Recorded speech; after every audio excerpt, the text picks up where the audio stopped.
the story doesn't end here, unfortunately. So Right. this is It kind of sure newer doesn't. for me, because what happened was my content reached a secondary audience. And what we had just discussed, it turned into Elevation announces press release. They will no longer use the word resurrection as a church. There it is. There it is. That's what I got. I saw that.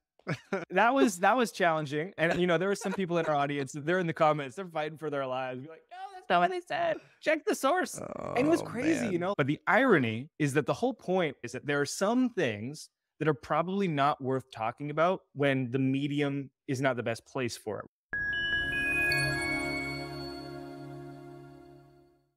Well, welcome to the Eyes on Jesus podcast with Drew and Tim. We're excited today. Our guest is Brady Shearer. Brady is the creator and director of Pro Church Tools and helps churches navigate the biggest communication shift in 500 years.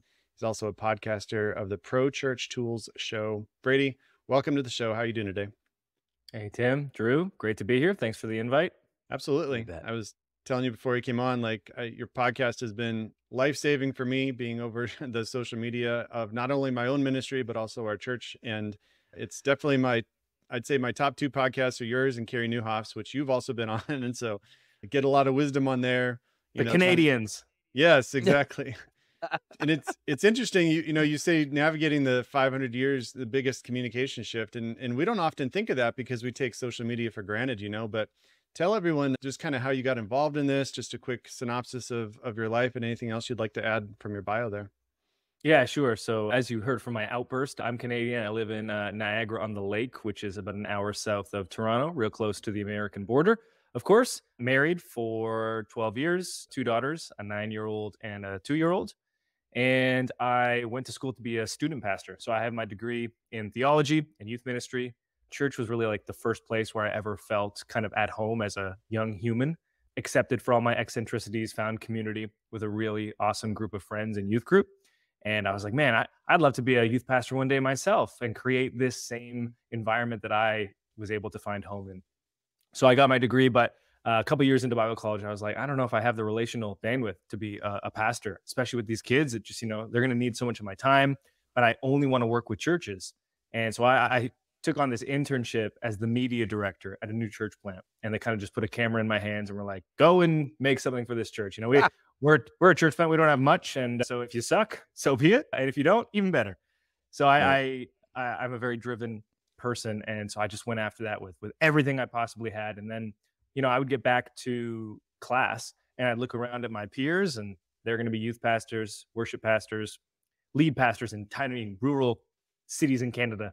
And I was like, man, they're going to be in charge of Facebook as well. It was all Facebook back then. And Tim, I think this is a bit of your story. It's like, okay, you're going to do social, right? Sure, yeah. I guess I can handle that. And so I just started teaching everything that I was learning because I figured if I can pick up these skills, anyone can. So that's what led to the blog, prochurchtools.com. We've been podcasting now officially 10 years. Our first episode was end of March 2014. So we're approaching 1,000 episodes and about the same amount of time on YouTube. So that was kind of the inception of the company, the origin story. And then we just kind of kept growing from there. And today we got a department in the States. We got a branch here in Canada, about 25 employees. And we've been doing it, but the core since the beginning has been all that teaching. Yeah, that's great. And it's changed so much even in 10 years, right? It's changing monthly. It seems like just to stay on top of stuff. And it's so cool to have just communication outlets for, hey, I'm seeing this. Are you seeing this? Or this church is having success here. Let's learn from what they're doing. And at the end of the day, it's not like one specific formula, but I think as we shift with how social media is shifting, we can be on top of it. And I want to, as this podcast is Eyes on Jesus, I want to get it out of the way first of the fact that, a lot of people listening are like, I hate social media, or I'm in a church and I don't see the benefit of it. And just from your perspective, Brady, and you're going to have two different answers, I know, for this, but people that are listening, individuals, and then church leaders that are listening, why is social media important today, specifically as we're trying to focus on Jesus and keep our eyes on him all week long and not just on Sunday?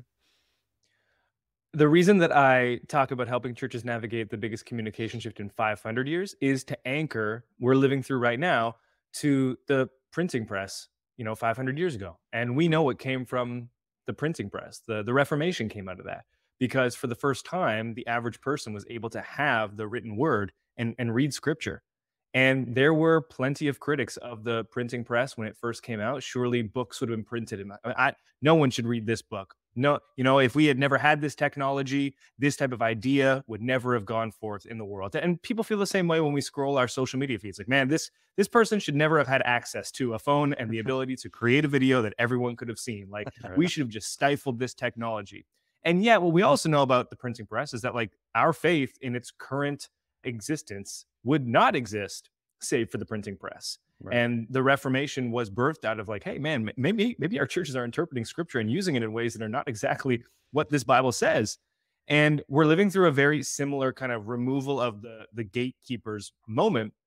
Our ability to have this podcast at all is only because of this technological shift. Right. And anytime you go through a big technological shift, it's a lot like the Wild West. We don't really have, forget rules and like regulations from a government standpoint. We don't have like cultural understandings of like what's appropriate.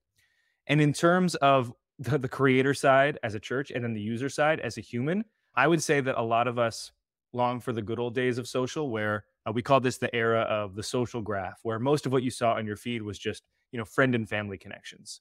And now we're in a new era that was really ushered in by TikTok. We call it the discovery era, where now the content that we see in our feeds is really influenced by our viewing habits, our personal interests, and our geographic location. And here's the truth. Likely, we're all nostalgic as users for the good old days, but there has never been a better time for creators to be doing social ministry. Just think about that final qualifier of your discovery feed. Geographic location.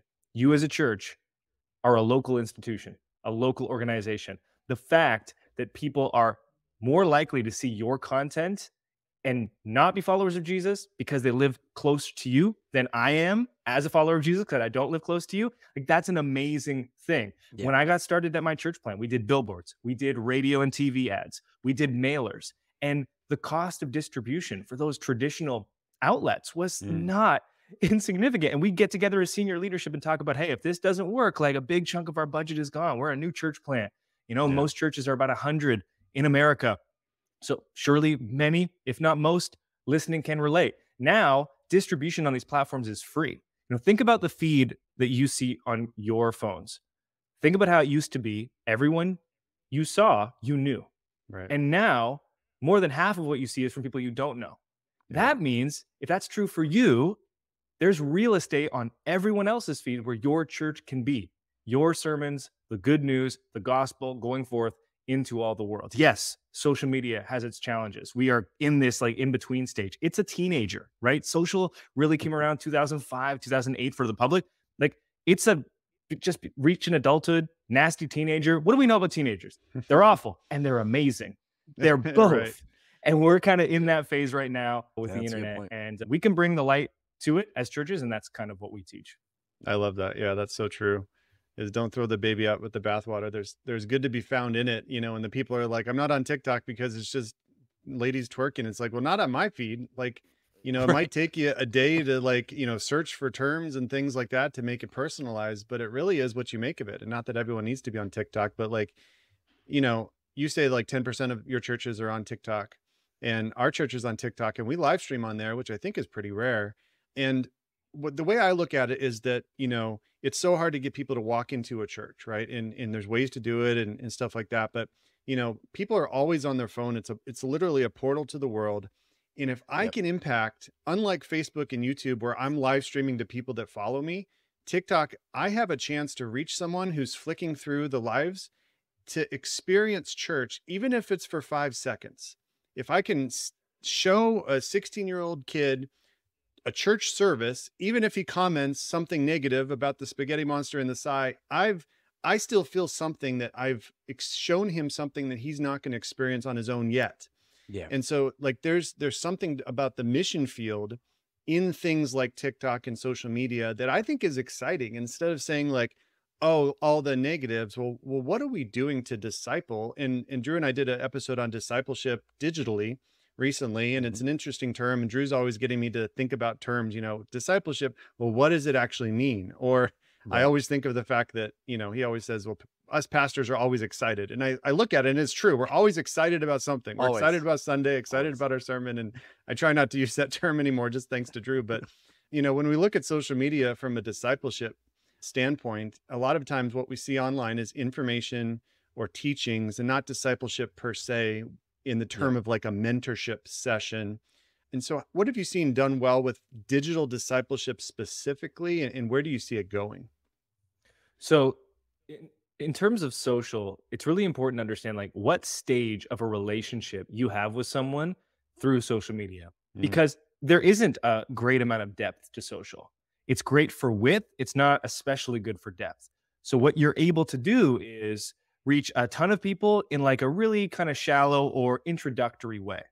And that probably doesn't translate especially well to discipleship. I think the best version of discipleship is walking with people one-on-one in real life. I don't think there's any substitute for that. Sometimes I come on shows and folks misinterpret my work to assume, oh, he's suggesting we don't need in-person church. Digital is a replacement. It's like, no. Digital can do things that in-person cannot. And the inverse is also true. And in-person is the foundation of what we do. Online can basically allow us to reach so many more people to eventually have them come and work into that incarnational community that church is meant to be. In terms of discipleship, though, Gen Z, depending on what data source you look at, spends between 24 and 48 hours per month on TikTok. That data is from Hootsuite's 2022 trends from a platform called Sensor Tower and another one called data.ai, if you want to track down the actual citation.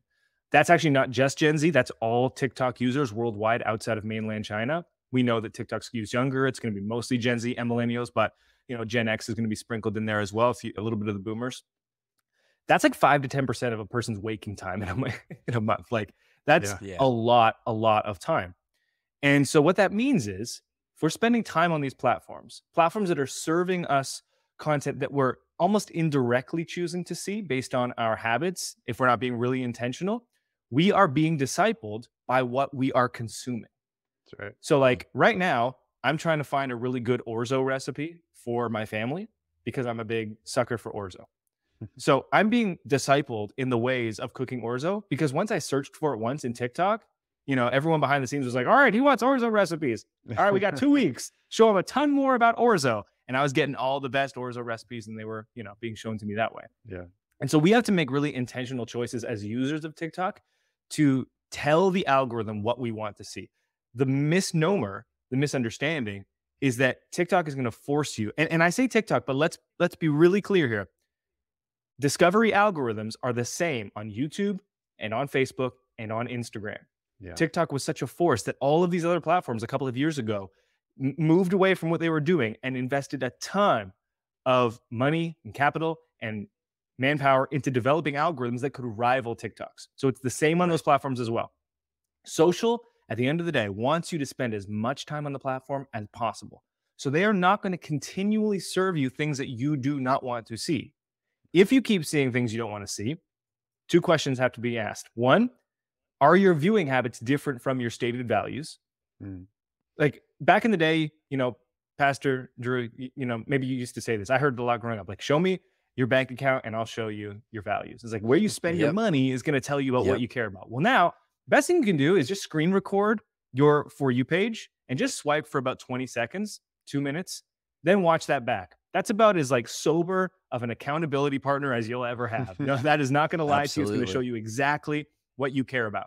So if you're seeing things that you don't want to see, that's not TikTok Meta's intention. That's going to be based on the information you're giving them. So pause and hold. If you don't like something, pause and hold and say, don't show me this again. Curate your feed. And then you'll be like me. It's basketball and it's orzo and it's fashion trends. And I'm very happy with what I see on my feed. Yeah. I love that. And I see you mentioned basketball. I see the Raptors champions hat behind you. So that's always good. So yeah. So I'm a LeBron fan, so I'm sure you could appreciate that a little bit too. But, hey, LeBronto, man, it was a good time. LeBronto, it was a good time. So you mentioned how beneficial it is for churches to get involved on this, and I couldn't agree more. The church I'm a part of, like I'm sure a lot of people that are listening, that maybe their church as well, we're just now getting into the game. This is more of a startup mentality. We're finally at the point where we've got some time, we've got some post edits, we've got some cameras, and we're ready to start setting up and really developing our social media content. What advice would you have for churches that are at that stage, that are just getting into this game of social media and building content? Like, what advice would you share that might help provide a specific direction to take content or a specific way to send content out? I always like to acknowledge first that yes, churches have fewer resources relative to most businesses. You're not going to probably have as much money, as much time, or as many people, as much creative talent in house or on staff. Churches also have an advantage that is unique amongst virtually every organization and institution, and that is a senior leader putting in a ton of creative and spiritual effort every single week to create a sermon, aka like content. So Right. you as a church are sitting on a gold mine of content that would be unheard of. If you're a dentist office, if you're a realtor, if you're a lawyer, like you have to clean teeth and sign contracts and sell homes, and then you have to consider social media. Like churches, the hard work is already done. And coming out of the pandemic, because every one of us had to figure out either recording or live streaming in some sense, now we all have video recordings of this. When I was talking about Right. social with churches pre-2020, it was always like, hey, what are we going to create from scratch? Because not everyone was live streaming or video recording. Coming out of the Sure. pandemic, everybody was. So now we're all sitting on this gold mine of content that we can repurpose for social. And so I think having the right attitude going into it is important. It's really easy for churches to say, like, how are we supposed to do this? I wear multiple hats in ministry. Like I have an actual job description and I'm doing this on top of it. Like churches are the only organization in the world with the hard work, heavy lifting already done. Now we just need to kind of take best practices to translate that content and bring it to social media. And we can get into that if you want to. Most important thing is a mantra that we repeat over and over again, which is no weeks off. You, a church, you're not an influencer. Same goes for me and the work that I do. I don't make my money, nor does your church, selling impressions to brands. Influencers have to post every single day, multiple times a day, because they need to be able to go to brands and say, this is how many impressions I get per month. So here's how many views I can give you. And that's going to help them charge more. As churches, that has nothing to do with what we do. So no weeks off becomes the mantra. Most churches, though, we have seen, are unable to reach that indefinite, sustainable approach. What typically happens is there's this burst of inspiration. Churches are publishing a ton. And then, again, multiple hats, we get pulled on to another project. Our responsibilities take us elsewhere. And then there's a drop off. And then we never get to see what social media can actually be in for our church and how it can positively affect what we're doing in person. Hashtags, post timing, those things, they affect maybe 2 to 3% of like actual outcome of performance of content. But a consistent publishing calendar plays a huge, huge deal. So for me, I always publish Monday, Tuesday, Wednesday, Thursday. If there's a long weekend like this past week, I'll do Tuesday, Wednesday, Thursday, Friday, or I'll skip Friday. So I'm just publishing basically on average 3 to 4 times a week. Why do I publish on those days? Because churches work in the office Tuesday, Wednesday, Thursday, and most people have either Monday off or Friday off. And so I'll publish on one of those days, but the 3 days where every person that works in church is there, I'm publishing content. For you as a church, Tuesday, Thursday, Saturday. If you can stick with that every other day, that is a sustainable approach. That's awesome. You put those two things together, we have a huge advantage as a church. I recognize that. We're going to lean into that, and no weeks off. That is the foundation for a really good approach if you're just getting started. It's really good. Being intentional and having a strategy is important, and not just throwing it up at the wind and hoping something sticks. I mean, just like there's no formula for the algorithm, there's also intentionality behind it, being like, what are people looking at? When are they looking at it?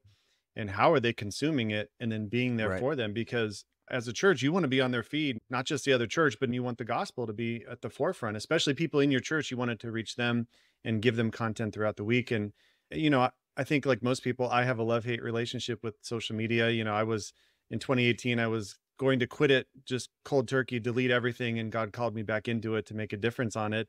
And at the same time, there's weeks where like I'm either personally spending too much time on there, or I don't like what I see on there, because there's either infighting or you have to play the game in order to get, the clickable title descriptions, or, I mean, just an example is, my biggest video on my personal TikTok is, I don't do this often, but I posted a clip of a famous preacher and be like, wow, I can't believe he said that.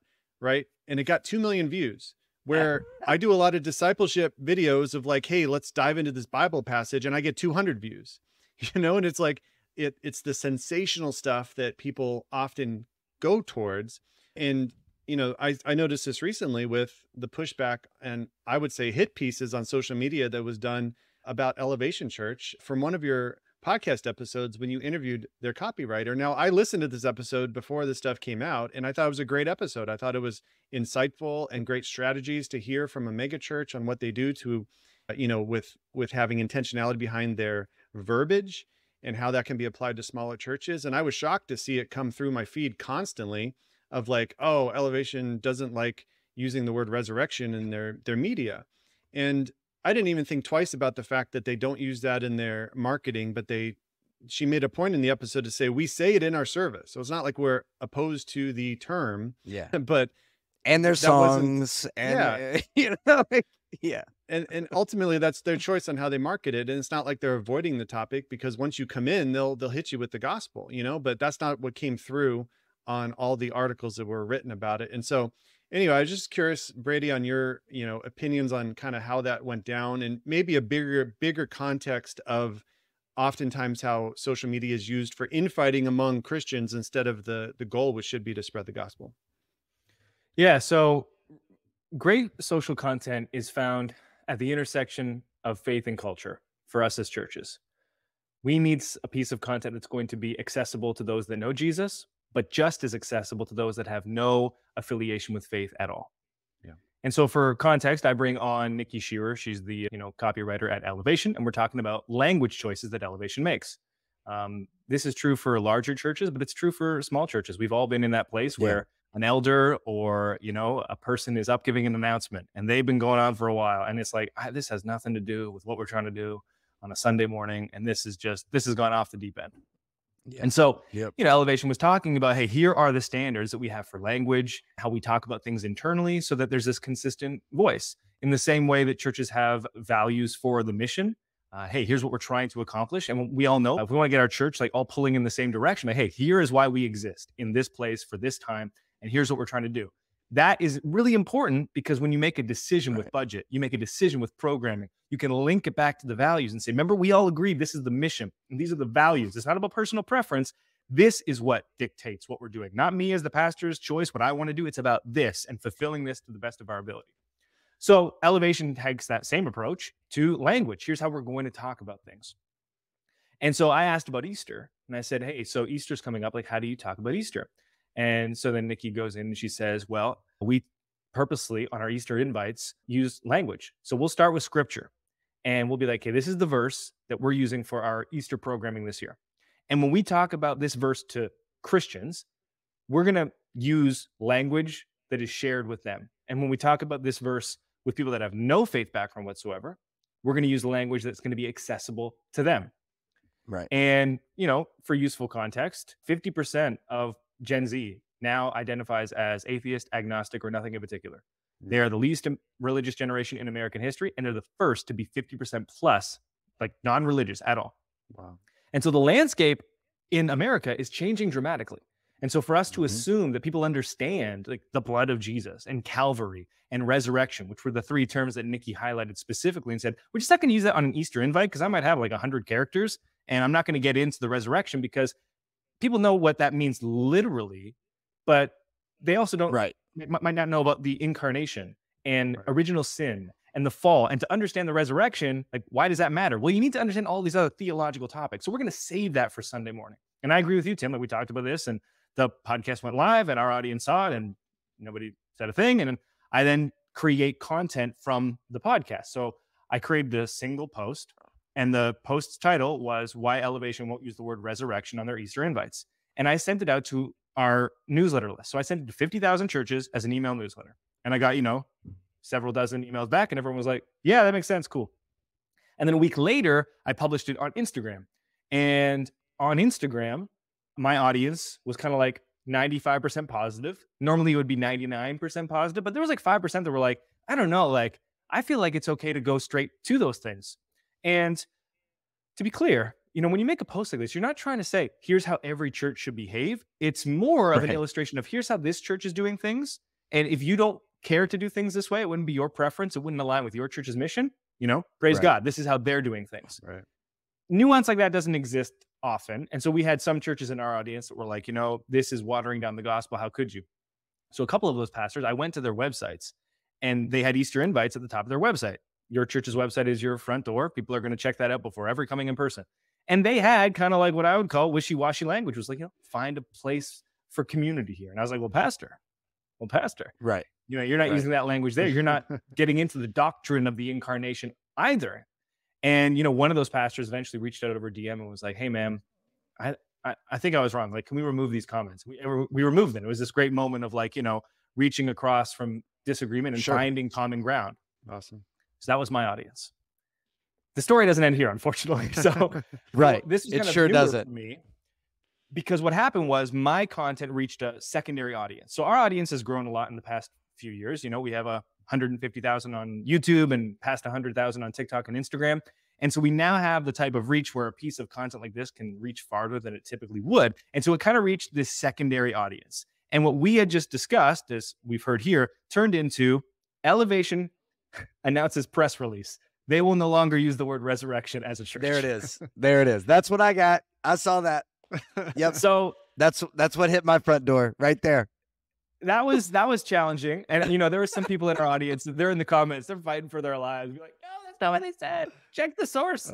And it was crazy, man. like we were in Relevant, we were on Patrick Bet-David's podcast, we're in all of these publications. Relevant said in theirs, Brady Shearer comes to their defense. I was like, with this post, and I was like, comes to their defense. The post was the original thing. Yeah, there's no defense man. needed. Oh man. That's So that so was strange. challenging. That was a new experience for me. If there was anything to learn from it, I mean, Nikki was kind enough to reach out and she said in an email, she's like, hey, like, you really defended our position well. We're not like, this isn't new to us. Like, it's unfortunate, but like, it's not like you misrepresented what I was saying. So that meant, something to me. But the irony is that the whole point of what I was trying to say is that there are some things that are probably not worth talking about when the medium is not the best place for it, right? Like on an Easter invite card, are we going to get into the doctrine of the resurrection? That's probably just not the right place. Save that for a 40-minute sermon. The irony is that maybe me taking that singular moment from the podcast and then bringing that to social, maybe that wasn't the correct medium for that conversation.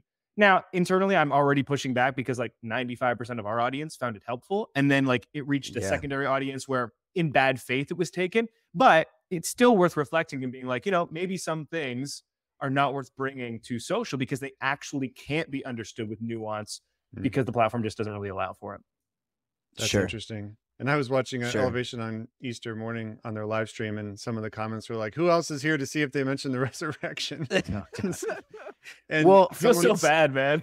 Someone's like, not only did they mention the resurrection, they mentioned the crucifixion, the blood of Jesus. Like, they mention all these things in the sermon, And so I think it comes down to, if you already have a bias against Elevation, you're going to see that as a self-fulfilling thing. Like, oh, see, there it is. That's why it is. That's why. Without, and that's why the internet also can be so dangerous for truth, as we're trying to spread truth. If you're encamped on this little perspective of your denomination or your comfort, it can be hard to, like you said, look at the nuance of things and take things at face value and just see like, eclipse prophecy, it's got to be true because this person said it. I mean, there's so many things that I think can put us down a rabbit hole of just nonsense, right? So when I saw the thing from Elevation, so I used to work at Elevation for a little while. So when I saw the thing, the very first thing I did was text the majority of people that I know that are still working at Elevation and just said, y'all are about to have a great Easter. Because I'm just telling you, I know that church, and every time something like this happens, I'm like, yeah, you hate to deal with it, of course, right? And you certainly don't wish it on anyone. But I always have seen what comes after that and the blessing that comes on the other side of that. And I'm sitting here listening to, there's articles and podcasts of people going off on them. And I'm like, you realize the last song they released, Trust in God, has literally the word Calvary and resurrection in it, has the blood of Jesus in it. Like all of these things that you're mad at, they're now like sending worldwide. So really there was some hilarity to it. And I agree. You handled it very, very well. Elevation handled it very well as they do. I'm with you, Tim. I was wondering if Pastor Stephen was going to come out on stage and the first thing he said was something to do with resurrection, just to throw a shot. Right. But you know, we talk about Elevation. They're a huge church, huge organization that you were able to communicate with and were able to, in their context, relay information that works for our context. When it comes to Easter invites, when it comes to marketing, it makes everybody go, okay, that's how they're doing it. Now, in context for me, what does that mean? How does that translate? And I think that's really helpful. I'm curious, as Elevation is such a large organization in the church world, what are some organizations outside of the church that you've started paying attention to and you're grabbing ideas from, and you're recognizing, hey, when it comes to social, when it comes to getting their message out, they're doing a really good job, and maybe that would help us recognize, hey, maybe we should be paying attention also. Yeah, one of my favorite things to do is look at creativity in other industries and then bring that into the church space. I think it's really easy to look at the church down the road and then look at what they're doing, and then the church down the road looks at what you're doing, and then what happens is there's this like self-fulfilling kind of creative loop where everything starts to look like a remix on the previous thing, which is a remix on the previous thing, and we kind of get stuck. And so very rarely do I look for creative inspiration in the church. In terms of like spaces that I am in a lot with social, fitness, fashion, and fragrances are the 3 Fs where I spend a lot of time. I'm just kind of now getting into more like food. So there's a 4th F, recipes and that type of thing. These are industries that are way bigger than church. And so it's really interesting to see what creators there do to basically break through the noise. And I think Tim hit on something that's so important. There's always this needle to thread, which is, how can I make something accessible, but without kind of compromising my own conviction and making it like nasty? And so That's good. Talk about some practical examples of this. One of the carousels that I published recently that I would say like flopped, despite it being like just so good. The content was so good. The big cover, the hook was, is TikTok safe for churches? And I did another version of the identical piece of content with a different hook. And the hook there was, dear church, beware this TikTok trend. Went like gangbusters. Identical content, 2 different hooks. And that's because one had a bit of like this like negative element to like, uh-oh, what do I need to watch out for? And it wasn't sensational. It wasn't a bait and switch. It wasn't a clickbait, in my opinion, at all. But there was that kind of like negative undertone, which tends to perform better. And I see this with the social sermon clips that we make for churches, where it's like, if we can present a element of a sermon that goes something like, beware this one marriage trap. It's like, that's going to do a lot better than like one tip for a better marriage, even though if it's the identical thing. Yeah. And so that's always like a choice where everyone is going to have a different level of conscience on. I'm typically fine with like, if we're not doing every hook as negative, like, let's say 20 to 40% of them have kind of like a negative undertone. And as long as that's where we're meeting people and then we immediately bring them to something that's life-giving and positive, then, or in my case, not always talking about like, faith element, if it's practical and useful, then I'm okay with that. What I don't like are kind of like, let's look at this negative thing and just like look at it for the purpose of like getting our blood pressure and heartbeat up, which does way better. So what you'll see with my stuff is it might start with like, I did a recent one, stop saying link in bio and do this instead. And the whole point of that carousel was to talk about this new trend on social where it's called DM automation, where if you comment a word on a post, I can automatically send you a DM responding. So if you comment promo, I can send you like a download link to a church graphic that you can use on social. And we did that on a recent carousel, and it got like 2,000 comments. That's like a really cool thing that's developing. Now, if I had made that title, new social media tactic, it would have got, a 10 of the feedback. Where if I say, stop saying in bio. Like, well, no, why do I have to stop saying this? We've always said this, right? Like, number 7 will shock you. Yeah, it hooks you. So, and that's personal taste, right? It's like salt. It's like, to some person, that's way too salty. And another person that's like, man, I can't get any flavor of this at all. And so, that's where the intersection of faith and culture, that becomes the philosophy that every church can learn from. Now, how Gotcha. Elevation Yeah. does that creatively, their creative expression, you might be like, that's a little too salty for my church. Whereas another church might be like, yeah, like I want to have this level of flavor, but the value is still the same. Yeah. That's really good. That's I like good. that. Yeah. That's very good. I know you've been talking about carousels, and I'm like, I'm not like, I can do sermon clips and I can repost stuff, but like when it comes down to like some of the fancy like flashes of all the different pictures at once, and I mean, there's templates for it. I've been starting to look at, getting those templates and just uploading pictures, being that I'm not like super creative as far as that goes. But like even a carousel, I was like, what content do I use for a carousel? But our pastor does like a email on Thursdays for a preview of the upcoming sermon. I was like, what if I just dissect that into a carousel, with some key points, like what to expect on this coming sermon. Smart. And then, so I did that yesterday. I'm like, I don't even know how I did yet. I didn't look, but like, I think like you said before, there's content out there coming from your church one way or another, whether from the sermon or from emails that are going out or from small group leaders. And like that repurposing of it is so important. And I think with AI now too, we did an episode on AI. That's like a whole new field of how are we going to use AI as a church? And I didn't even have this on our questions, but I think like, no one really knows what the impact of AI will be in 5 years, let alone 1 year. But you see it like churches that are pushing back against ChatGPT. My pastor, it's always funny, like if he doesn't come up with something in time, it's like, oh, I'm just going to ChatGPT it if you don't send it to me in the next hour. And he's like, oh no, I'll send it to you. God forbid we use ChatGPT. It's just funny, our interplay with that. But I think so many people are using it and don't realize they're using it because it's become integrated with so much now. And I think like we said on when we talked about it, Drew, is like, it's just depends on how you use it, like anything, how are you going to use a Google search term, right? You can use it for bad things. You can use it for good things. Is that kind of where you fall, Brady, on like the use of ChatGPT going forward? And do you have any like predictions or where you see trends going for churches? Yeah, in terms of where AI is going over the next few years, I am, just watching with bated breath like everybody else. What the prediction is like, hey, there's going to be this, hockey stick curve Canadian reference where it's like, there's growth, it's improving. And then suddenly like it goes nuclear and the pace of improvement increases so much that suddenly it's able to do things that you never would have thought it could do before. I'm trying to find the content on my Instagram right now, but we did a post a while back on like rules for AI and how we would recommend that churches use them, because the truth is you are using AI probably, before it was called AI. If you had a photo that you shot in your sanctuary that was really dark and you need to we need to denoise this a bit because it's really grainy, and you denoised it, that's AI. That's Lightroom if you're using that platform, let's say, but they're all, using similar algorithms, using AI to identify what type of noise is in this image, and then how can we intelligently remove it so that you have a cleaner looking image. But in terms of the rules, we have these two parameters. And the first parameter is, why are we using AI? And the answer is AI can be a useful shortcut. And then parameter 2 is, what are our boundaries for AI?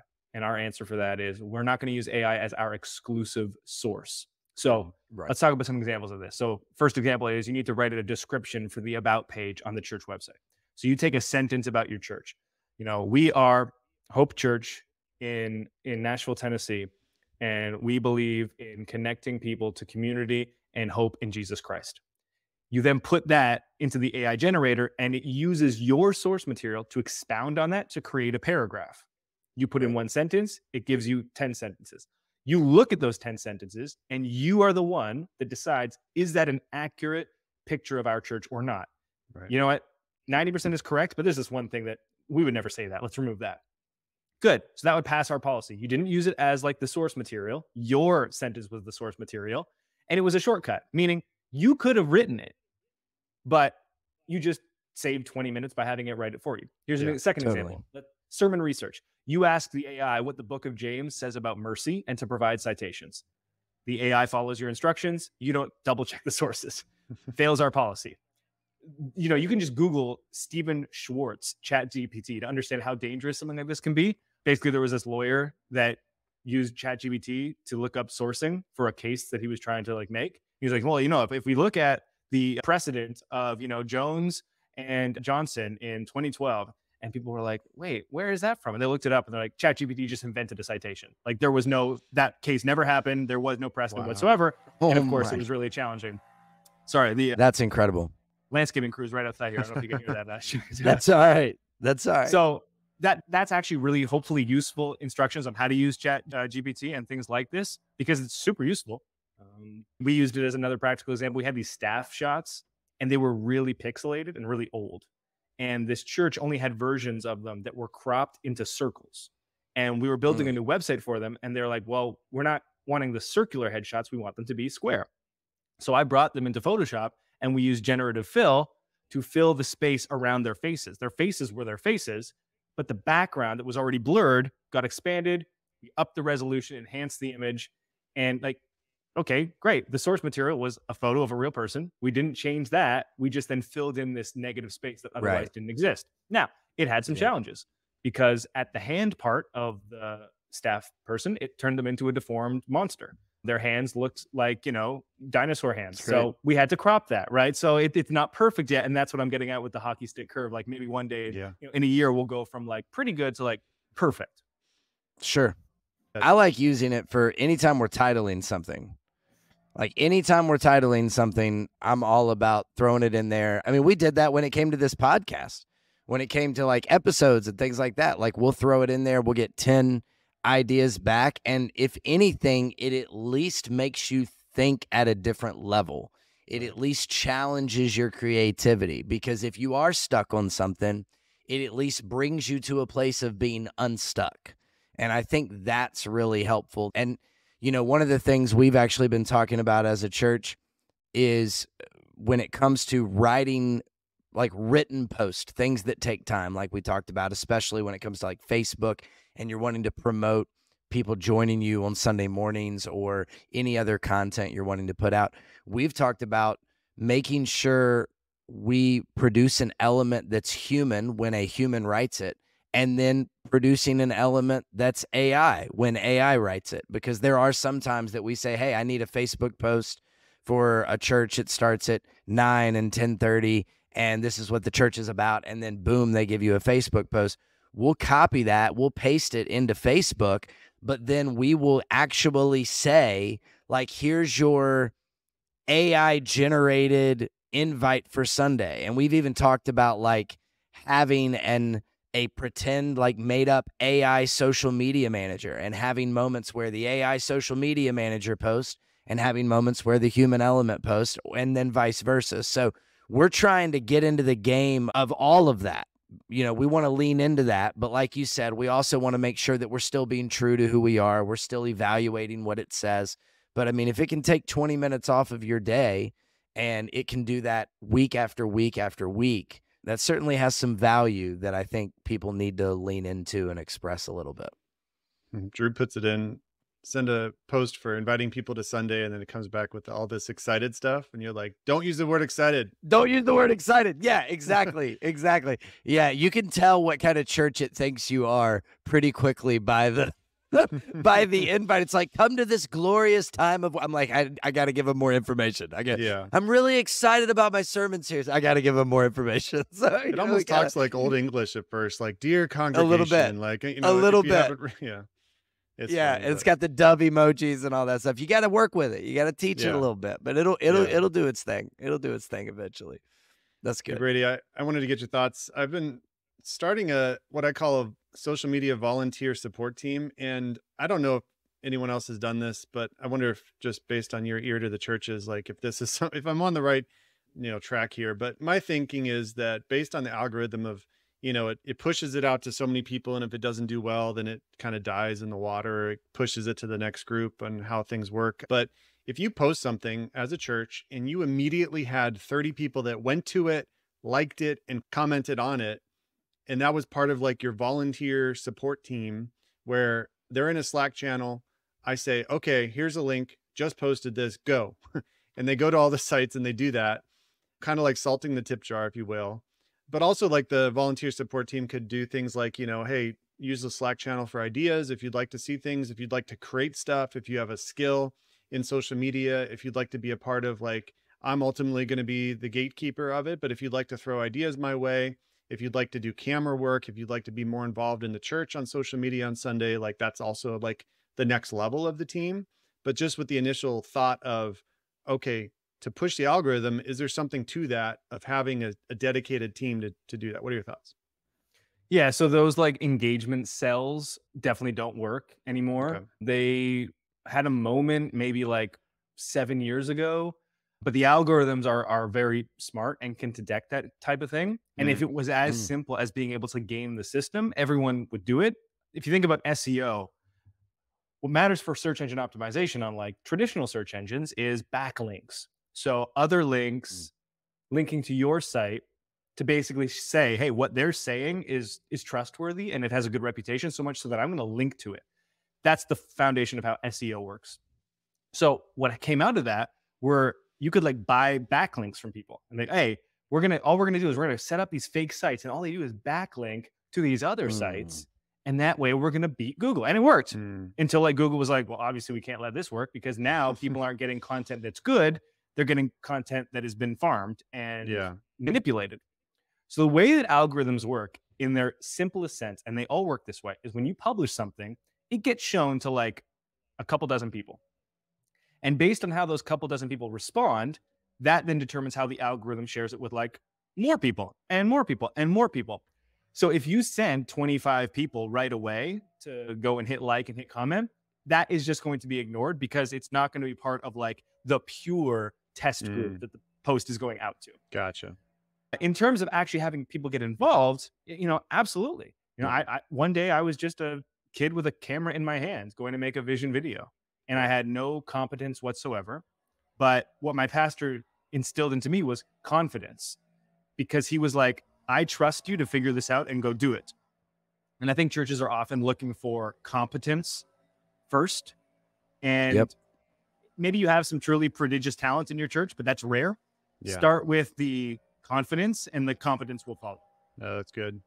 Yeah, that's a good direction to take it because I do want to get people involved, but you can't really cheat the system, I guess. Just put out great content and do all the stuff you say and help churches do. And, that'll take care of itself. And even though it can be frustrated, like, why did this one video perform well? It wasn't even like formatted right. There wasn't great lighting. Why did it get like all these views? And then what I thought would do well got 200 views. And this other thing, did amazing. And so there's some of that with just like, at the end of the day, I think I figured it out, but I'm reminded time and again, I don't. And plus, like I said before, I'm in my 40s trying to do this on social media. And so I need the help of younger kids that are, I don't do Snapchat. I don't do some of these other up and coming platforms. And so if I had other volunteers, that could use their talents for that in the church format and feel like they're doing something for the church when maybe they can't sing or, give a sermon, that kind of stuff. I think that's how we incorporate, at least an aspect of how we incorporate Gen Z into this is that, hey, your church is struggling right now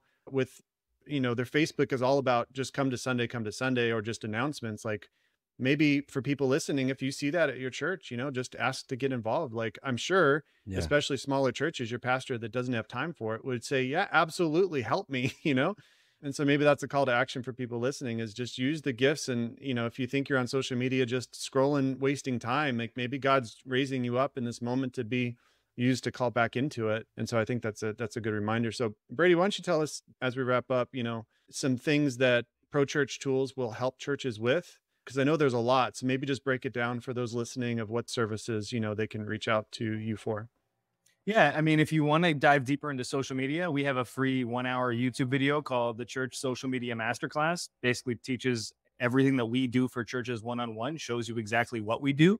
We don't have any courses to sell or any info to sell. Everything that you see on our channels, at Brady Shearer on all social channels, prochurchtools.com, the Pro Church Tools show every Wednesday on YouTube, on your podcast player of choice. It's like, that's the best teaching we have. And then what we do is like, if you want us to do it for you, then we'll do exactly what we just said, but then you won't have to spend time on it. So at socialsermons.com, we work with about 200 churches one-on-one every single week. And then we have a software platform called Nucleus, powers about 3,000 church websites around the world. It's a premium church website builder. Kind of the next generation of church websites is what we're trying to build over there. You can find that at nucleus.church. Yeah, Awesome. I've had some churches reach out to me like, hey, what platform do you use for websites? And I was like, if you were starting just straight up, like I sent him to Nucleus because like you have the giving, you have the full platform, like you have it all there. It's really a great resource for churches that just are looking to build or looking to, optimize. And you have social, was it not the photos, social photos too now? Yeah, we added a platform or product called Portraits to social Portraits. sermons, where we're sending photographers to churches in person to capture photography and then turn that into social media posts. So we launched that in January. That's been really fun so far. We're getting set for our second round of photo shoots. So sending all the photographers back to those churches, it's been really cool. I actually might sign up for that. I like that idea a lot. It's hard, at least at our church, to find photographers that they might know how to take good pictures, but like to know how to take good church pictures and church life. Yeah. It is sometimes a hard thing for them to navigate. And so I'm like, man, this is a great idea of just having a photographer come out once every 3 months and give you a great resource. So anyway, you'll probably see me signing up for that. But Yeah, it's good. as we wrap up, what else are you passionate about right now? You said your 4 F's. Anything you want to share with us in the world of fragrances or food or anything else? Yeah, it's spring, so all the winter fragrances got put away. Spring fragrances are coming out. A few of my favorites, Creed Green Irish Tweed is a great one. Wow. Can't go wrong. Big fan of that one. There is another 13 by Le Labo if you're looking for an American fragrance, right? Very nice. And then in terms of fashion, break out the relaxed jeans. The 90s are here. Thanks to Gen Z for that. We're stacking long sleeve tees with short sleeve tees on top of them again. The browns and blues of the 90s are back. It's big. Wow. It's exciting. What's old is new again. We're back in middle school. This is unbelievable. You've been into women's fashion too, I've heard. I have? For your wife? Oh, yeah. So that's the other thing on my feed. The other thing so that's the clip. That's the clip we're gonna use right there to promo the episode.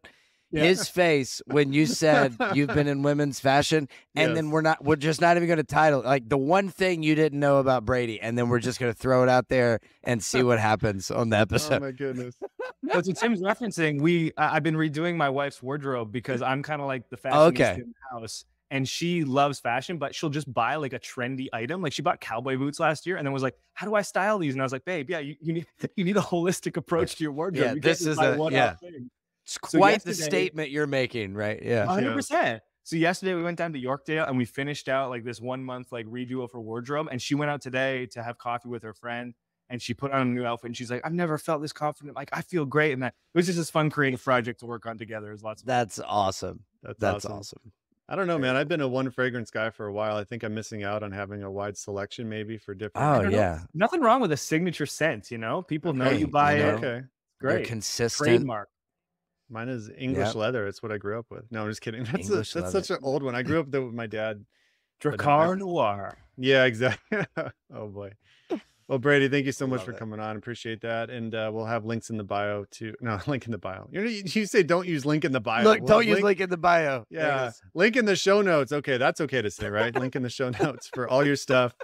We appreciate that. For those listening, until next time, go with God, grow in discernment, and keep your eyes on Jesus. Thanks for joining us on the Eyes on Jesus podcast with Drew and Tim. Don't forget to hit subscribe